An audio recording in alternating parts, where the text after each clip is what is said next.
Crypto currency എന്ന് പറയുന്ന ടെക്നോളജിനെ പറ്റിയിട്ട് നമ്മൾ നമ്മുടെ സുഹൃത്തുക്കളോടോ അല്ലെങ്കിൽ മറ്റാരോടെങ്കിലും ഒക്കെ സംസാരിക്കുമ്പോൾ നമുക്ക് ഒഴിച്ചുകൂടാനാകാത്ത ഒരു വാക്കുണ്ട്, ഡീസെൻട്രലൈസേഷൻ. നമുക്കറിയാം, ഡീസെൻട്രലൈസ്ഡ് ആയിട്ടുള്ള ബ്ലോക്ക് ചെയിൻ ടെക്നോളജിയിൽ അധിഷ്ഠിതമായിട്ടാണ് ക്രിപ്റ്റോ കറൻസി എന്ന് പറയുന്ന ടെക്നോളജി പ്രവർത്തിക്കുന്നത്, അല്ലെങ്കിൽ അത് ഉണ്ടാക്കിയിട്ടുള്ളത് തന്നെ ബ്ലോക്ക് ചെയിൻ ടെക്നോളജി ഉപയോഗിച്ചുകൊണ്ടാണ്.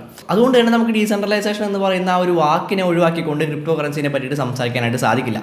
എന്നാൽ ഡീസെൻട്രലൈസ്ഡ് ആയിട്ടുള്ള ഈ ക്രിപ്റ്റോ കറൻസി വാങ്ങിക്കാനും വിൽക്കാനും ഒക്കെ ആയിട്ട് നമ്മൾ ഉപയോഗിക്കുന്ന അല്ലെങ്കിൽ നമ്മൾ സ്വീകരിക്കുന്ന ആ രീതി എന്ന് പറയുന്നത് കംപ്ലീറ്റ്ലി ഡീസെൻട്രലൈസ്ഡ് ആണോ? ഒരിക്കലുമല്ല. സെൻട്രലൈസ്ഡ് ആയിട്ടുള്ള എക്സ്ചേഞ്ചുകൾ ഉപയോഗിച്ചുകൊണ്ടാണ് നമ്മളിൽ ഭൂരിഭാഗം ആളുകളും ക്രിപ്റ്റോ കറൻസി വാങ്ങുന്നതും വിൽക്കുന്നതും അതിൽ ഒരു ട്രേഡ് നടത്തുന്നതും ഒക്കെ. ഡീസെൻട്രലൈസ്ഡ് ആയിട്ടുള്ള എക്സ്ചേഞ്ചുകൾ ഇല്ലേ എന്ന് നിങ്ങൾ ചോദിക്കുന്നുണ്ടായിരിക്കും. എന്നിരുന്നാൽ പോലും നമുക്ക് സെൻട്രലൈസ്ഡ് ആയിട്ടുള്ള എക്സ്ചേഞ്ചുകളുടെ ആവശ്യം അവിടെ തീർച്ചയായിട്ടും ഉണ്ട്. എല്ലാം പോട്ടെ, സെൻട്രലൈസ്ഡ് ആയിട്ടുള്ള എക്സ്ചേഞ്ചുകൾ നിങ്ങൾ ഉപയോഗിക്കുന്നില്ല എന്ന് വിചാരിക്കുക, നിങ്ങൾ ഡീസെൻട്രലൈസ്ഡ് ആയിട്ടുള്ള എക്സ്ചേഞ്ചുകൾ മാത്രമാണ് ഉപയോഗിക്കുന്നത് വിചാരിക്കുക. ഈ ക്രിപ്റ്റോ കറൻസി എന്ന് പറയുന്നത് ഒരു ഡിജിറ്റൽ ആയിട്ടുള്ള ഒരു അസറ്റാണ്. നമുക്കത് ഡിജിറ്റലി മാത്രമേ നമുക്കത് ആക്സസ് ചെയ്യാനായിട്ട് സാധിക്കുള്ളൂ. അപ്പോൾ അങ്ങനെ ഡിജിറ്റലി അത് ആക്സസ് ചെയ്യണമെന്നുണ്ടെങ്കിൽ നമുക്ക് ഏറ്റവും ബേസിക് ആയിട്ട് ഏറ്റവും അടിസ്ഥാനപരമായിട്ട് നമുക്ക് ആവശ്യമായിട്ടുള്ള ഒരു കാര്യമെന്ന് പറയുന്നത് ഇൻ്റർനെറ്റാണ്. ഈ ഇൻ്റർനെറ്റ് എന്ന് പറയുന്നത് നിലവിൽ സെൻട്രലൈസ്ഡ് ആയിട്ടുള്ള നെറ്റ്വർക്ക് പ്രൊവൈഡേഴ്സാണ് നമുക്ക് തന്നുകൊണ്ടിരിക്കുന്നത്. അപ്പോൾ വീണ്ടും നമ്മൾ സെൻട്രലൈസ്ഡ് ആയിട്ടുള്ള ഒരു രീതിയിലൂടെ തന്നെയാണ് ക്രിപ്റ്റോ കറൻസി എന്ന് പറയുന്ന ആ ഒരു ഡിജിറ്റൽ അസറ്റ് അല്ലെങ്കിൽ ആ ഒരു ഡീസെൻട്രലൈസ്ഡ് ആയിട്ടുള്ള ഡിജിറ്റൽ അസറ്റ് നമ്മൾ ആക്സസ് ചെയ്യുന്നതും അത് വാങ്ങിക്കുന്നതും വിൽക്കുന്നതും ഒക്കെ. അപ്പോൾ നിലവിലെ സാഹചര്യം നോക്കുകയാണ് എന്നുണ്ടെങ്കിൽ നമുക്ക് ഡീസെൻട്രലൈസേഷനിലേക്ക് എത്തണമെന്നുണ്ടെങ്കിൽ സെൻട്രലൈസേഷനിലൂടെ മാത്രമേ അത് ഇപ്പോൾ സാധ്യമാകുന്നുള്ളൂ. ശരിക്കും പറയുകയാണ് എന്നുണ്ടെങ്കിൽ ഈ ഒരു സെൻട്രലൈസേഷൻ്റെ പ്രശ്നങ്ങൾ അറിയാവുന്ന ആളുകളാണ് എന്നുണ്ടെങ്കിൽ അവർക്ക് അറിയാമായിരിക്കും ഇത് നിസ്സാരമായിട്ടുള്ള ഒരു പ്രശ്നമായിട്ട് നമുക്ക് കാണാനായിട്ട് സാധിക്കില്ല.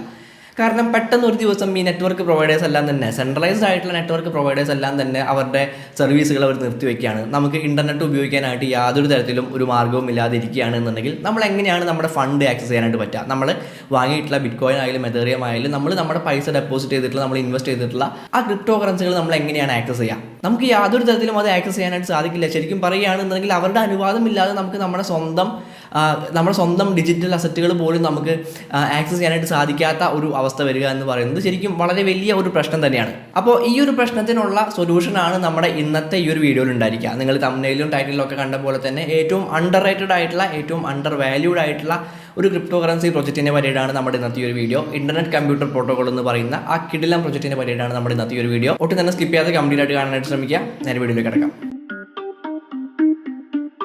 Everybody on the top got the same sound. Everything I'm about to drop, make a name now. Yeah, y'all don't really know. എന്താണ് ഇന്റർനെറ്റ് കമ്പ്യൂട്ടർ പ്രോട്ടോകോൾ, എന്താണ് ICP എന്ന് പറയുന്ന ആ ഒരു പ്രൊജക്റ്റ് എന്നുള്ള കാര്യങ്ങൾ നോക്കുന്നതിന് മുൻപേ തന്നെ ആരാണ് ഇതിന്റെ പിന്നിൽ, ആരാണ് ഇതിന്റെ ഫൗണ്ടർ എന്നുള്ള കാര്യങ്ങൾ നമുക്ക് നോക്കാം. ഡൊമിനിക് വില്യംസ് എന്ന് പറയുന്ന ഏകദേശം 20 വർഷത്തിന് മുകളിൽ എക്സ്പീരിയൻസ്ഡ് ആയിട്ടുള്ള ഒരു കമ്പ്യൂട്ടർ സയന്റിസ്റ്റ് ആണ് ഈ ICP എന്ന് പറയുന്ന പ്രൊജക്റ്റിന്റെ ഫൗണ്ടർ ആയിട്ട് വരുന്നത്. 2014 മുതൽ ക്രിപ്റ്റോ കറൻസി സ്പേസിൽ വളരെയധികം ആക്റ്റീവായിട്ട് നിൽക്കുന്ന ഒരു വ്യക്തിയാണ് ഈ ഡൊമിനിക് വില്യംസ് എന്ന് പറയുന്നത്. അതുകൊണ്ട് തന്നെ നമ്മൾ ഏറ്റവും ആദ്യം പറഞ്ഞ ആ പ്രശ്നങ്ങൾക്കുള്ളൊരു സൊല്യൂഷൻ ഇദ്ദേഹം കണ്ടുപിടിക്കാനായിട്ട് തയ്യാറായി എന്ന് പറയുന്നതിൽ വലിയ അത്ഭുതമൊന്നുമില്ല. കാരണം അദ്ദേഹത്തിന് ആ ഒരു പ്രശ്നത്തിൻ്റെ സീരിയസ്നെസ് എത്രത്തോളം ഉണ്ടെന്നുള്ള കാര്യങ്ങൾ അറിയാം. നമ്മൾ ആദ്യം പറഞ്ഞ പോലെ തന്നെ ഡീസെൻട്രലൈസ്ഡ് ആയിട്ടുള്ള ഒരു കാര്യത്തിലേക്ക് നമുക്ക് എത്താൻ വേണ്ടിയിട്ട് സെൻട്രലൈസ്ഡ് ആയിട്ടുള്ള ഒരു സിസ്റ്റത്തിനെ നമ്മൾ ഡിപ്പെൻഡ് ചെയ്യേണ്ടി വരിക എന്ന് പറയുന്നത് തീർച്ചയായിട്ടും അത്ര നല്ല ഒരു കാര്യമല്ല.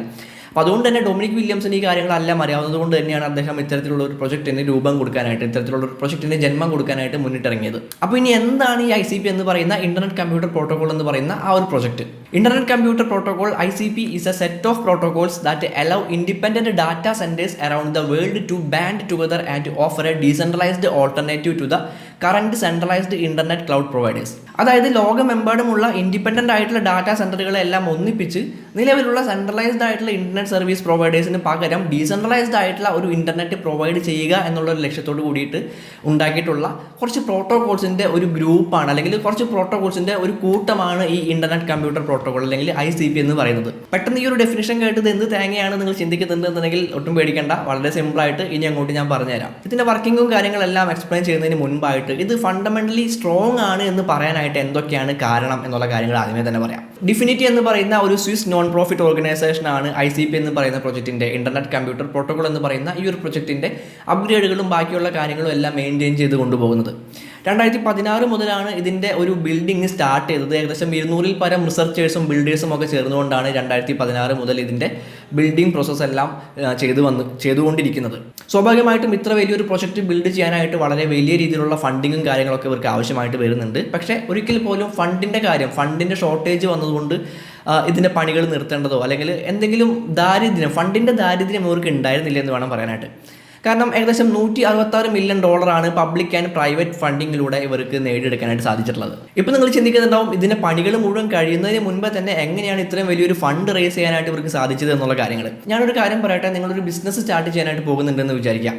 നിലവിലുള്ള എന്തെങ്കിലും ഒരു പ്രശ്നത്തിനെ സോൾവ് ചെയ്യുന്ന രീതിയിലുള്ള എന്തെങ്കിലും ഒരു പ്രൊഡക്റ്റാണ് നിങ്ങളുടെ ആ ഒരു ബിസിനസ്സിലൂടെ നിങ്ങൾ ഇൻട്രൊഡ്യൂസ് ചെയ്യാനായിട്ട് നിങ്ങൾ പുറത്തിറക്കാനായിട്ട് തീരുമാനിച്ചിട്ടുള്ളത്, അല്ലെങ്കിൽ നിങ്ങൾ പ്ലാൻ ചെയ്യുന്നത് എന്നുണ്ടെങ്കിൽ ആ ഒരു പ്രൊഡക്റ്റിന് വളരെ വലിയ രീതിയിലുള്ള ഡിമാൻഡ് ഉണ്ടായിരിക്കും. ആ ഒരു പ്രൊജക്റ്റിലേക്ക് ഇൻവെസ്റ്റ് ചെയ്യാനായിട്ട് ഒരുപാട് നിക്ഷേപകരെ നിങ്ങൾക്ക് വളരെ എളുപ്പത്തിൽ നിങ്ങൾക്ക് കണ്ടെത്താനായിട്ട് സാധിക്കും. ആ ഒരു കാര്യം തന്നെയാണ് നമ്മുടെ ICP എന്ന് പറയുന്ന ഇൻ്റർനെറ്റ് കമ്പ്യൂട്ടർ പ്രോട്ടോകോൾ എന്ന് പറയുന്ന ഈ ഒരു പ്രൊജക്റ്റിൻ്റെ കാര്യത്തിൽ സംഭവിച്ചിട്ടുള്ളത്. ഈ ഒരു പ്രൊജക്റ്റ് ഐഡിയ എന്ന് പറയുന്നത് അതിഗംഭീരമായിട്ടുള്ള ഒരു കിടിലൻ ഐഡിയ ആണ് എന്ന് മനസ്സിലാക്കിയതുകൊണ്ടാണ് ഒരുപാട് ഇൻവെസ്റ്റേഴ്സ് അല്ലെങ്കിൽ ഒരുപാട് ഫണ്ട് ഇവർക്ക് പബ്ലിക് ആൻഡ് പ്രൈവറ്റ് ഫണ്ടിങ്ങിലൂടെ റേസ് ചെയ്യാനായിട്ട് സാധിച്ചിട്ടുള്ളത്. എതേറിയത്തിൻ്റെ വേൾഡ് ഇൻ്റർനെറ്റ് എന്ന് പറയുന്ന ആ ഒരു ആശയത്തെ വേറെ ലെവലിലേക്ക് കൊണ്ടുപോകുന്നതായിരുന്നു ICP എന്ന് പറയുന്ന പ്രൊജക്ട്. മറ്റുള്ള ക്രിപ്റ്റോ കറൻസി പ്രൊജക്റ്റുകളെ വെച്ച് നോക്കുമ്പോൾ ഒരുപാട് പ്രത്യേകതകൾ ഈ ഒരു ICP എന്ന് പറയുന്ന ഇന്റർനെറ്റ് കമ്പ്യൂട്ടർ പ്രോട്ടോകോൾ എന്ന് പറയുന്ന ഈ ഒരു പ്രൊജക്റ്റിനുണ്ട്. ഒന്നാമത്തെ കാര്യം എന്ന് പറയുന്നത് ഇതിൻ്റെ കോഡുകളൊന്നും തന്നെ ഓപ്പൺ സോഴ്സ് ആയിരുന്നില്ല. ഓപ്പൺ സോഴ്സ് അല്ലാത്തത് കൊണ്ട് തന്നെ മറ്റുള്ള ആളുകൾക്ക്, മറ്റുള്ള ഡെവലപ്പേഴ്സിനൊന്നും തന്നെ ഇതിൻ്റെ കോഡുകൾ കോപ്പി ചെയ്യാനോ മറ്റു കാര്യങ്ങൾക്കോ ഒന്നും തന്നെ സാധിക്കുമായിരുന്നില്ല. മാത്രമല്ല ഇൻ്റർനെറ്റ് കമ്പ്യൂട്ടർ ബ്ലോക്ക് ചെയിനിൽ പാർട്ടിസിപ്പേറ്റ് ചെയ്യണമെന്നുണ്ടെങ്കിൽ പ്രത്യേകം പെർമിഷനും കാര്യങ്ങളൊക്കെ ആവശ്യമാണ്. ഈ ഡിഫിനിറ്റി എന്ന് പറയുന്ന ഫൗണ്ടേഷൻ പ്രൊവൈഡ് ചെയ്യുന്ന കുറച്ച് ഹാർഡ്വെയറും കാര്യങ്ങളൊക്കെ ഉണ്ടെങ്കിൽ മാത്രമേ ഇതിൻ്റെ ബ്ലോക്ക് ചെയിനിൽ പാർട്ടിസിപ്പേഷനും കാര്യങ്ങളൊക്കെ നടക്കുകയുള്ളൂ. മറ്റുള്ള ക്രിപ്റ്റോ കറൻസി പ്രൊജക്റ്റുകളെ വെച്ച് നോക്കുമ്പോൾ, നമ്മൾ ഓൾറെഡി എക്സ്പ്ലെയിൻ ചെയ്തിട്ടുള്ള പ്രൊജക്റ്റുകളായാൽ പോലും അവയെല്ലാം വെച്ച് കമ്പയർ ചെയ്ത് നോക്കുമ്പോൾ അവയിലൊന്നും തന്നെ ഇത്തരത്തിലുള്ള പെർമിഷനോ കാര്യങ്ങളോ അല്ലെങ്കിൽ ഇത്തരത്തിലുള്ള ഡിമാൻഡോ കാര്യങ്ങളോ ഒന്നും അവിടെ ഉണ്ടായിരുന്നില്ല. അതുകൊണ്ടൊക്കെ തന്നെയാണ് മറ്റുള്ള ക്രിപ്റ്റോ കറൻസി പ്രൊജക്റ്റുകളിൽ നിന്ന് ഒരുപാട് വ്യത്യാസങ്ങളുള്ള, ഒരുപാട് ഡിഫറൻസ് ഉള്ള ഒന്നാണ് ഈ ICP എന്ന് പറയുന്ന പ്രൊജക്റ്റ് എന്ന് ഞാൻ ആദ്യമേ പറഞ്ഞത്. ഇനി ഇതിൻ്റെ മറ്റുള്ള കാര്യങ്ങളിലേക്ക് വരികയാണ് എന്നുണ്ടെങ്കിൽ 2019 ഇതിൻ്റെ ഡെവലപ്മെൻറ്റും കാര്യങ്ങളും എല്ലാം സ്റ്റാർട്ട് ചെയ്തിട്ടുള്ളത്. കോപ്പർ എന്നായിരുന്നു അതിൻ്റെ ആദ്യഘട്ടത്തിൻ്റെ പേര്. ഈ ആദ്യഘട്ടത്തിലാണ് അവർ SDK ഇൻട്രൊഡ്യൂസ് ചെയ്തത്. SDK എന്ന് പറയുന്നത് സോഫ്റ്റ്വെയർ ഡെവലപ്മെൻറ്റ് കിറ്റിൻ്റെ ഒരു ഷോർട്ട് ഫോമാണ്. മൊട്ടോക്കോ എന്ന് പറയുന്ന ഒരു പുതിയ സ്മാർട്ട് കോൺട്രാക്ട് ലാംഗ്വേജും അവർ ഇൻട്രൊഡ്യൂസ് ചെയ്തിട്ടുണ്ടായിരുന്നു. ഈ ലാംഗ്വേജാണ് ICPയിൽ ഉപയോഗിച്ചിട്ടുള്ളത്. 2020 ഇവരുടെ അടുത്ത സ്റ്റേജ് വരുന്നത് ബ്രോൺസ് എന്നായിരുന്നു ആ ഒരു സ്റ്റേജിൻ്റെ പേര്. ഈ ഒരു ബ്രോൺസ് സ്റ്റേജിനെ ഒരു മൈൽ സ്റ്റോൺ എന്നൊക്കെ വേണമെങ്കിൽ വിശേഷിപ്പിക്കാവുന്ന ഒരു സ്റ്റേജാണ്. കാരണം ഈ ഒരു ബ്രോൺസ് സ്റ്റേജിലാണ് അവർ ഡവോ സബ്മിറ്റിൽ ഒരു ഡീസെൻട്രലൈസ്ഡ് ആപ്ലിക്കേഷനൊക്കെ ഇൻട്രൊഡ്യൂസ് ചെയ്തത്. അതിനുശേഷം 2020 സോഡിയം എന്ന് പറയുന്ന ഒരു സ്റ്റേജ് കൂടെ വരികയുണ്ടായി. അവിടെയാണ് അവരവരുടെ ഗവർണൻസ് ഫ്രെയിം വർക്കും അതുപോലെ തന്നെ ടോക്കണോമിക്സും എല്ലാം ഇൻട്രൊഡ്യൂസ് ചെയ്തിട്ടുള്ളത്. അങ്ങനെ ഏറ്റവും അവസാനം 2020 Q4 ഇവരുടെ മെയിൻ നെറ്റ് ലോഞ്ച് നടക്കുന്നത്. ആ ഒരു സമയത്ത് കോയിൻ മാർക്കറ്റ് ക്യാപ്പിൽ ടോപ്പ് 10 ക്രിപ്റ്റോ കറൻസികളിൽ ഒന്നായിരുന്നു ഈ ICP എന്ന് പറയുന്ന ഇന്റർനെറ്റ് കമ്പ്യൂട്ടർ പ്രോട്ടോകോൾ എന്ന് പറയുന്ന ഈ ഒരു പ്രൊജക്ട്. അപ്പോൾ എന്താണ് ഇന്റർനെറ്റ് കമ്പ്യൂട്ടർ പ്രോട്ടോകോൾ, അത് ആരാണ് കണ്ടുപിടിച്ചത്, മറ്റുള്ള പ്രൊജക്റ്റുകളിൽ നിന്ന് എന്തൊക്കെ കാര്യങ്ങളാണ് ഇന്റർനെറ്റ് കമ്പ്യൂട്ടർ പ്രോട്ടോകോളിനെ വ്യത്യസ്തമാക്കി നിർത്തുന്നത്, എന്തുകൊണ്ടാണ് ഇത് ഫണ്ടമെന്റലി സ്ട്രോങ് ആയിട്ടുള്ള ഒരു പ്രൊജക്റ്റ് ആണ് എന്ന് പറയുന്നത് തുടങ്ങിയ കാര്യങ്ങളെല്ലാം നമ്മളിപ്പോൾ പറഞ്ഞു കഴിഞ്ഞു. ഇനി എങ്ങനെയാണ് ഇത് പ്രവർത്തിക്കുന്നത് എന്നുള്ള കാര്യങ്ങൾ നമുക്ക് നോക്കാം. ഈ ഇന്റർനെറ്റ് കമ്പ്യൂട്ടറിൽ ലോകമെമ്പാടുമുള്ള ഡാറ്റാ സെന്ററുകളുടെ ഒരു സീരീസ് തന്നെ അടങ്ങിയിട്ടുണ്ട്. ഈ ഓരോ ഡാറ്റാ സെന്ററുകളിലും മൾട്ടിപ്പിൾസ് നോഡ്സ് ഉണ്ടായിരിക്കും. അങ്ങനെ പല ഡാറ്റാ സെന്ററുകളിൽ നിന്നുള്ള നോഡുകളുടെ ഒരു കൂട്ടത്തെ പറയുന്ന പേരാണ് സബ്നെറ്റ്. ഈ ഓരോ നോഡുകളും ത്രെഷോൾഡ് റിലേ എന്ന് പറയുന്ന കോൺസെൻസസ് മെക്കാനിസം യൂസ് ചെയ്യുന്ന പ്രൂഫ് ഓഫ് സ്റ്റേക്ക് ബ്ലോക്ക് ചെയിനുകളായിട്ട് ഫോം ആവുകയാണ് ചെയ്യുന്നത്. ഈ ത്രെഷോൾഡ് റിലേ എന്ന് പറയുന്ന ഈ ഒരു കോൺസെൻസസ് മെക്കാനിസത്തിന്റെ ഫൗണ്ടറും നമ്മുടെ ICPയുടെ ഫൗണ്ടർ ആയിട്ടുള്ള ഡൊമിനിക് വില്യംസ് തന്നെയാണ്. ഇതിലെ സബ്നെറ്റ് എന്ന് പറയുന്ന ആ ഒരു സംഗതി നമ്മൾ പോൾക്കഡോട്ടിന്റെ വീഡിയോയിൽ നമ്മൾ പറഞ്ഞിട്ടുള്ള ആ പാരാ ചെയിനുകൾക്ക് സിമിലർ ആയിട്ടുള്ള ഒരു സംഗതി തന്നെയാണ്. പാരാ ചെയിനുകളെ പോലെ തന്നെ ഇന്റർനെറ്റ് കമ്പ്യൂട്ടറിൽ റൺ ചെയ്യുന്ന ഡീസെൻട്രലൈസ്ഡ് ആപ്ലിക്കേഷൻസ് ഹോസ്റ്റ് ചെയ്യുക എന്നുള്ളതാണ് ഈ സബ്നെറ്റുകളുടെ പണി. ഇനിയുള്ള കുറച്ച് കാര്യങ്ങൾ മറ്റുള്ള ക്രിപ്റ്റോ കറൻസി പ്രൊജക്റ്റുകളിൽ നിന്നും ICP എന്ന് പറയുന്ന ഇന്റർനെറ്റ് കമ്പ്യൂട്ടർ പ്രോട്ടോകോൾ എന്ന് പറയുന്ന ഈ ഒരു പ്രൊജക്റ്റിനെ വളരെ വലിയ രീതിയിൽ വ്യത്യസ്തമാക്കി നിർത്തുന്നുണ്ട്. സാധാരണ ക്രിപ്റ്റോ ഡീസെൻട്രലൈസ്ഡ് ആപ്ലിക്കേഷൻസിൽ സ്മാർട്ട് കോൺട്രാക്റ്റുകളുടെ ഒരു കൂട്ടം തന്നെ ഉണ്ടായിരിക്കും. എന്നാൽ ഇന്റർനെറ്റ് കമ്പ്യൂട്ടറിനകത്തുള്ള ഡീസെൻട്രലൈസ്ഡ് ആപ്ലിക്കേഷൻസിൽ സ്മാർട്ട് കോൺട്രാക്റ്റുകളല്ല, മറിച്ച് കാനിസ്റ്റേഴ്സ് എന്ന് പറയുന്ന ഒരു സംഗതിയാണുള്ളത്. ഈ കാനിസ്റ്റേഴ്സ് എന്ന് പറയുന്നത് സ്മാർട്ട് കോൺട്രാക്റ്റുകളുടെ വേറൊരു രൂപമാണ്. എന്തൊക്കെയാണ് കാനിസ്റ്റേഴ്സും സ്മാർട്ട് കോൺട്രാക്റ്റും തമ്മിലുള്ള വ്യത്യാസം എന്നുള്ള കാര്യങ്ങൾ നമുക്ക് വഴിയെ പറയാം. ഈ കാനിസ്റ്റേഴ്സിന് കൂടുതൽ ആളുകൾ വരും തോറും അതിൻ്റെ തന്നെ പുതിയ വെർഷൻസ് ക്രിയേറ്റ് ചെയ്യാനായിട്ട്, ഓട്ടോമാറ്റിക്കായിട്ട് അതിൻ്റെ തന്നെ പുതിയ വെർഷൻസ് ക്രിയേറ്റ് ചെയ്യാനായിട്ട് സാധിക്കും. ഇത് തന്നെയാണ് സ്മാർട്ട് കോൺട്രാക്റ്റുകളും കാനിസ്റ്റേഴ്സും തമ്മിലുള്ള ഏറ്റവും പ്രധാനമായിട്ടുള്ള ഒരു വ്യത്യാസം എന്ന് പറയുന്നത്. ഈ ഒരു കാര്യം കൊണ്ട് തന്നെ റെഗുലർ ആയിട്ടുള്ള ഇന്റർനെറ്റ് എത്രത്തോളം സ്പീഡിലാണോ പ്രവർത്തിക്കുന്നത് അത്രത്തോളം സ്പീഡിൽ തന്നെ ഇതിനകത്തുള്ള ആപ്ലിക്കേഷൻസും റൺ ചെയ്യാനും ട്രാൻസാക്ഷൻസ് നടത്താനൊക്കെ സാധിക്കും എന്നുള്ളതാണ്.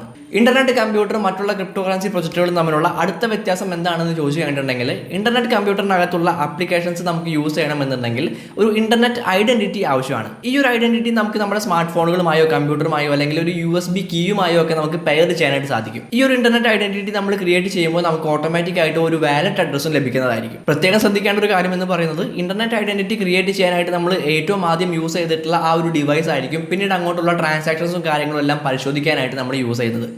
നമുക്ക് മറ്റുള്ള ഡിവൈസസ് ഇതിലേക്ക് ആഡ് ചെയ്യണമെന്നുണ്ടെങ്കിൽ നമ്മൾ ഏറ്റവും ആദ്യം പെയർ ചെയ്തിട്ടുള്ള ആ ഒരു ഡിവൈസ് നമുക്ക് ആവശ്യമായിട്ട് വരുന്നുണ്ട്. ഇനിയുള്ളത് വളരെ ഇമ്പോർട്ടൻ്റ് ആയിട്ടുള്ള കാര്യമാണ്. കാരണം ഇതിലുള്ള ഓരോ നോഡുകളെയും ഓരോ ഡാറ്റാ സെൻറ്ററുകളെയും ഇവരെയെല്ലാം കൺട്രോൾ ചെയ്യുന്ന ഒരു സംഭവം ഈ ഒരു ഇൻ്റർനെറ്റ് കമ്പ്യൂട്ടറിനകത്തുണ്ട്.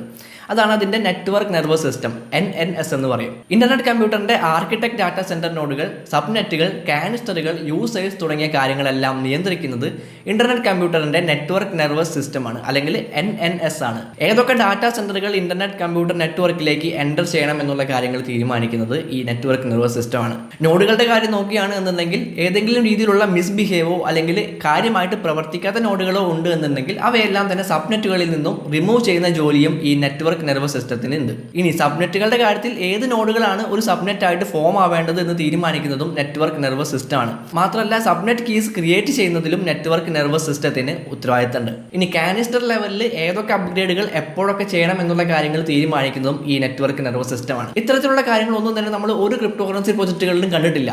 നമ്മൾ എക്സ്പ്ലെയിൻ ചെയ്തിട്ടുള്ള എല്ലാ പ്രോജക്റ്റുകളും ഏകദേശം സെയിം ആയിട്ടുള്ള രീതിയിൽ തന്നെയാണ് പ്രവർത്തിച്ചു പോകുന്നത്. എന്നാൽ ഇന്റർനെറ്റ് കമ്പ്യൂട്ടർ എന്ന് പറയുന്ന ഈ ഒരു പ്രൊജക്ട് എത്രത്തോളം വ്യത്യസ്തമായിട്ടാണ് മറ്റുള്ള ക്രിപ്റ്റോ കറൻസി പ്രൊജക്റ്റുകളെ വെച്ച് കമ്പയർ ചെയ്യുമ്പോൾ എത്രത്തോളം വ്യത്യസ്തമായിട്ടുള്ള രീതിയിലൊക്കെയാണ് പ്രവർത്തിക്കുന്നത് എന്നുള്ള കാര്യങ്ങൾ നിങ്ങൾക്ക് ഇപ്പോൾ മനസ്സിലായി എന്ന് വിചാരിക്കുന്നു. സോ നമ്മൾ ഇന്നത്തെ ഈ ഒരു വീഡിയോയിൽ എന്താണ് ICP എന്ന് പറഞ്ഞിട്ടുണ്ട്, എന്താണ് ഇന്റർനെറ്റ് കമ്പ്യൂട്ടർ പ്രോട്ടോകോൾ എന്ന് പറഞ്ഞിട്ടുണ്ട്, ആരാണ് അതിന്റെ ഫൗണ്ടർ എന്ന് പറഞ്ഞിട്ടുണ്ട്, അത് എന്തുകൊണ്ടാണ് ഇത്രയും ഫണ്ടമെന്റലി സ്ട്രോങ് ആയിട്ടുള്ള ഒരു കാര്യമായിട്ട് നിൽക്കുന്നത് എന്നുള്ള കാര്യങ്ങൾ നമ്മൾ പറഞ്ഞിട്ടുണ്ട്, എങ്ങനെയാണ് ഇത് പ്രവർത്തിക്കുന്നത് എന്നുള്ള കാര്യങ്ങൾ പറഞ്ഞിട്ടുണ്ട്, മറ്റുള്ള ക്രിപ്റ്റോ കറൻസികളിൽ നിന്നും എന്തൊക്കെ വ്യത്യാസങ്ങളാണ് ഈ ഒരു പ്രൊജക്റ്റിനുള്ളത് എന്നുള്ള കാര്യങ്ങൾ നമ്മൾ പറഞ്ഞിട്ടുണ്ട്. ഇനി ഈ ഒരു പ്രൊജക്റ്റിൽ ഇൻവെസ്റ്റ്മെന്റ് നടത്താനായിട്ട് നല്ലൊരു സമയമാണോ ഇപ്പോൾ എന്നുള്ള കാര്യങ്ങളാണ് നമ്മൾ ഇനി നോക്കാനായിട്ട് പോകുന്നത്. ഓക്കെ, നമ്മളിപ്പോൾ നിൽക്കുന്നത് ICPയുടെ USDT പെയറിലുള്ള ഒരു ഡെയിലി ടൈം ഫ്രെയിമിലുള്ള ഒരു ചാർട്ടിലാണ് നിൽക്കുന്നത്. ഇവിടെ ഞാൻ 2 ഇമ്പോർട്ടൻ്റ് ആയിട്ടുള്ള ലെവൽസ് ഞാൻ മാർക്ക് ചെയ്തിട്ടുണ്ട്. $15.58 എന്ന് പറയുന്ന ആ ഒരു ലെവൽ നമുക്ക് സ്ട്രോങ് ആയിട്ടുള്ള ഒരു സപ്പോർട്ട് ഏരിയ ആയിട്ട് എടുക്കാവുന്ന ഒരു ലെവലാണ്. അതുപോലെ തന്നെ 23.35 എന്ന് പറയുന്ന ഈ ഒരു ഏരിയയും നമുക്ക് നല്ലൊരു റെസിസ്റ്റൻസ് ഏരിയ ആയിട്ട് എടുക്കാവുന്ന ഒരു ഏരിയയാണ്. ഓക്കെ, കൃത്യമായിട്ടുള്ള ഒരു ഡൗൺ ട്രെൻഡിലായിരുന്നു പ്രൈസ് ഇവിടെ മൂവ് ചെയ്തുകൊണ്ടിരിക്കുന്നത് എന്ന് നമുക്ക് കാണാനായിട്ട് പറ്റും. ഒരു lower lows and lower highs create ചെയ്തുകൊണ്ടായിരുന്നു പ്രൈസ് ഇവിടെ മൂവ് ചെയ്തുകൊണ്ടിരുന്നത്. ഇവിടെ എത്തിയപ്പോൾ ഒരു ലോവർ ലോ ക്രിയേറ്റ് ചെയ്യാനായിട്ട് പ്രൈസിനോട് സാധിച്ചിട്ടില്ല. ഈ ഒരു ഏരിയയിൽ ഒരു സപ്പോർട്ട് എടുത്തുകൊണ്ട് ഈ ഒരു ട്രെൻഡ് ലൈനിൽ ഒരു ബ്രേക്ക് ഔട്ട് സംഭവിച്ചുകൊണ്ട് പ്രൈസ് മുകളിലേക്ക് പോകുന്ന ഒരു കാഴ്ചയാണ് നമുക്കിവിടെ കാണാനായിട്ട് പറ്റുന്നത്. എന്നാൽ ഈ ഒരു 23.35 എന്ന് പറയുന്ന ഈ ഒരു റെസിസ്റ്റൻസ് ഏരിയനെ ബ്രേക്ക് ചെയ്യാനായിട്ട് പ്രൈസിനോട് സാധിച്ചിട്ടില്ല. അവിടെ നിന്ന് ഒരു റിജക്ഷൻ പ്രൈസിനോട് കിട്ടുകയാണ്. അപ്പോൾ നമുക്കിവിടെ പ്രതീക്ഷിക്കാവുന്ന ഒരു കാര്യം എന്ന് പറയുന്നത് തൊട്ട് മുൻപ് ക്രിയേറ്റ് ചെയ്തിട്ടുള്ള ഈ ഒരു ലോവർ ഹൈനെ, അതായത് ഈ ഒരു ലോവർ ഹൈ ഏരിയ എന്ന് പറയുന്നത് ഈ ഒരു ഏരിയ ആണ്. ഓക്കെ, ഈ ഒരു ഏരിയയിൽ നിന്ന് പ്രൈസിനൊരു റിജക്ഷൻ കിട്ടുകയാണെന്നുണ്ടെങ്കിൽ ഇപ്പോൾ ഫോം ആയിക്കൊണ്ടിരിക്കുന്ന ഈ ഒരു ക്യാൻഡിൽ നൈസായിട്ട് ഒരു റിജക്ഷൻ സംഭവിച്ചുകൊണ്ടിരിക്കുന്നുണ്ട്. അപ്പോൾ ഈ ഒരു ഏരിയയിൽ നിന്ന് പ്രൈസിനൊരു റിജക്ഷൻ കിട്ടുകയാണ് എന്നുണ്ടെങ്കിൽ ഈ ഒരു റെസിസ്റ്റൻസ് ഏരിയനെ 23.35 എന്ന് പറയുന്ന ഈ ഒരു റെസിസ്റ്റൻസ് ഏരിയനെ ബ്രേക്ക് ചെയ്തുകൊണ്ട് ഇവിടെ ഒരു ബ്രേക്ക് ഔട്ട് നമുക്കിവിടെ പ്രതീക്ഷിക്കാവുന്നതാണ്. സോ ആ ഒരു ബ്രേക്ക് ഔട്ടിന് ശേഷം പ്രൈസ് വീണ്ടും ഈ ഒരു ഏരിയ ടെസ്റ്റ് ചെയ്യാനായിട്ട് സാധ്യതയുണ്ട്. അങ്ങനെ ടെസ്റ്റ് ചെയ്യുകയാണ് എന്നുണ്ടെങ്കിൽ അവിടെയാണ് നമ്മളൊരു എൻട്രി എടുക്കേണ്ടത്. ഒരു സ്വിംഗ് ട്രേഡ് എന്നുള്ള രീതിയിൽ ഒരു കുറച്ചധികം നാളിലത്തേക്ക് നമ്മൾ ഹോൾഡ് ചെയ്യുന്ന രീതിയിൽ നമുക്കൊരു എൻട്രി ഓപ്പർച്യൂണിറ്റി തീർച്ചയായിട്ടും ഈ ഒരു 23.35 എന്ന് പറയുന്നത് ബ്രേക്ക് ഔട്ട് ആയി കഴിഞ്ഞിട്ടുണ്ടെങ്കിലുണ്ട്. ഓക്കെ, പിന്നെ നമ്മുടെ ടാർഗറ്റ് എത്രയാണെന്ന് ചോദിച്ചു കഴിഞ്ഞിട്ടുണ്ടെങ്കിൽ നമ്മുടെ ടാർഗറ്റ് നമ്മൾ ഏത് രീതിയിലാണ് സെറ്റ് ചെയ്യേണ്ടതെന്ന് ചോദിച്ചു കഴിഞ്ഞിട്ടുണ്ടെങ്കിൽ ഈ രീതിയിലൊരു റീടെസ്റ്റ് കിട്ടി കഴിഞ്ഞിട്ടുണ്ടെങ്കിൽ ഇവിടെ ഒരു എൻട്രി എടുക്കുന്നു. ദെൻ ഇവിടെ നിന്ന് നമുക്ക് 36.67 എന്ന് പറയുന്നത് നമ്മുടെ ഫസ്റ്റ് ടാർഗറ്റായിട്ട് നമുക്ക് വയ്ക്കാവുന്നതാണ്. ഓക്കെ, അപ്പോൾ നമ്മുടെ ഫസ്റ്റ് ടാർഗറ്റിൽ നിന്ന് നമുക്ക് കിട്ടാൻ പോകുന്ന പ്രോഫിറ്റ് എന്ന് പറയുന്നത് ഏകദേശം 55% പ്രോഫിറ്റ് നമുക്ക് നമ്മുടെ ഫസ്റ്റ് ടാർഗറ്റിൽ നിന്ന് കിട്ടുന്നതായിരിക്കും. നിങ്ങൾ ഇനി കുറച്ചുകൂടെ ലോങ് ടൈമിലേക്ക് ഹോൾഡ് ചെയ്യാനായിട്ട് ഉദ്ദേശിക്കുന്നുണ്ട് എന്നുണ്ടെങ്കിൽ, ഏകദേശം ഒരു 1-2 വർഷത്തേക്ക് നിങ്ങൾ ഹോൾഡ് ചെയ്യാനായിട്ട് ഉദ്ദേശിക്കുന്നുണ്ട് എന്നുണ്ടെങ്കിൽ നിങ്ങളുടെ സെക്കൻഡ് ടാർഗറ്റായിട്ട് നമുക്ക് 54.55 എന്ന് പറയുന്ന ഈ ഒരു ലെവൽ നമുക്ക് എടുക്കാവുന്നതാണ്. അപ്പോൾ ഏകദേശം ഈ ഒരു 23.35 എന്ന് പറയുന്ന ഈ ഒരു ഏരിയയിൽ നിന്ന് 54 എന്ന് പറയുന്ന ഈ ഒരു ഏരിയയിലേക്ക് എത്തിക്കേണ്ടതെങ്കിൽ ഏകദേശം 134% പ്രോഫിറ്റ് നമുക്ക് കിട്ടിക്കഴിഞ്ഞു. ഓക്കെ, അങ്ങനെ നമുക്ക് ലോങ് ടൈമിലേക്കുള്ള ഒരു ടാർഗറ്റ് നമുക്ക് അടുത്ത ഒരു ടാർഗറ്റായിട്ട് എടുക്കാവുന്നത് 78.30 എന്ന് പറയുന്ന ഈ ഒരു ഏരിയ ആണ്. ഓക്കെ, അപ്പോൾ അവിടേക്ക് നമുക്ക് ലോങ് ടൈം പെർസ്പെക്റ്റീവിൽ നമ്മൾ ICP എന്ന് പറയുന്ന ടോക്കൺ ഹോൾഡ് ചെയ്യുന്നുണ്ട് എന്നുണ്ടെങ്കിൽ നമുക്ക് വളരെ ഗംഭീരമായിട്ടുള്ള ഒരു 226% പ്രോഫിറ്റ് നമുക്ക് ഈ ഒരു ICP എന്ന് പറയുന്ന ഈ ഒരു കോയിനിൽ നിന്ന് നമുക്ക് കിട്ടുന്നതായിരിക്കും. ഓക്കെ, അപ്പോൾ നിങ്ങൾ ലോങ് ടൈം പെർസ്പെക്റ്റീവിൽ നോക്കുന്ന ആളാണ് എന്നുണ്ടെങ്കിൽ തീർച്ചയായിട്ടും വളരെ നല്ല ഒരു ബൈയിങ് ഓപ്പർച്യൂണിറ്റി നമുക്ക് തീർച്ചയായിട്ടും ICPയിൽ വരും ദിവസങ്ങളിൽ പ്രതീക്ഷിക്കാവുന്നതാണ്. വളരെ ഗംഭീരമായിട്ടുള്ള പ്രോഫിറ്റ് ഉണ്ടാക്കാനായിട്ട് സാധിക്കുന്ന ഒരു ട്രേഡ് ആയിരിക്കും ICPയിൽ നമുക്ക് ഇനി അങ്ങോട്ടുള്ള ദിവസങ്ങളിൽ കിട്ടാനായിട്ട് പോകുന്നത്. സോ ഫണ്ടമെൻ്റലി സ്ട്രോങ് ആയിട്ടുള്ള പ്രൊജക്റ്റാണ്. നിങ്ങൾ നിങ്ങളുടേതായിട്ടുള്ള അനാലിസിസും കാര്യങ്ങളും നടത്തിയതിന് ശേഷം മാത്രം ഒരു തീരുമാനം എടുക്കുക. ഇത് യാതൊരു തരത്തിലുമുള്ള ഫൈനാൻഷ്യൽ അഡ്വൈസ് ആയിട്ട് എടുക്കാതിരിക്കുക. ഓക്കെ ഗൈസ്, അപ്പോൾ ഇന്റർനെറ്റ് കമ്പ്യൂട്ടർ പ്രോട്ടോകോൾ എന്ന് പറയുന്ന ഈ ഒരു പ്രൊജക്റ്റിനെ പറ്റിയിട്ടുള്ള കാര്യങ്ങൾ നിങ്ങൾക്ക് തീർച്ചയായിട്ടും ഉപകാരപ്പെടുമെന്ന് തന്നെ വിശ്വസിക്കുകയാണ്. അങ്ങനെ ഉപകാരപ്പെടുന്നുണ്ടെന്നുണ്ടെങ്കിൽ തീർച്ചയായിട്ടും നമ്മുടെ വീഡിയോ ഒന്ന് ലൈക്ക് ചെയ്യാനായിട്ട് ശ്രമിക്കുക. കൂടുതൽ ആളുകളിലേക്ക് നമ്മുടെ വീഡിയോ എത്തിച്ചു കൊടുക്കാനായിട്ട് നമ്മുടെ യൂട്യൂബ് അൽഗോരിതത്തിനെ ഏറ്റവും കൂടുതൽ സഹായിക്കുന്നത് നിങ്ങളുടെ ലൈക്കുകളായിരിക്കും. അടുത്തൊരു വീഡിയോയിലാണ്.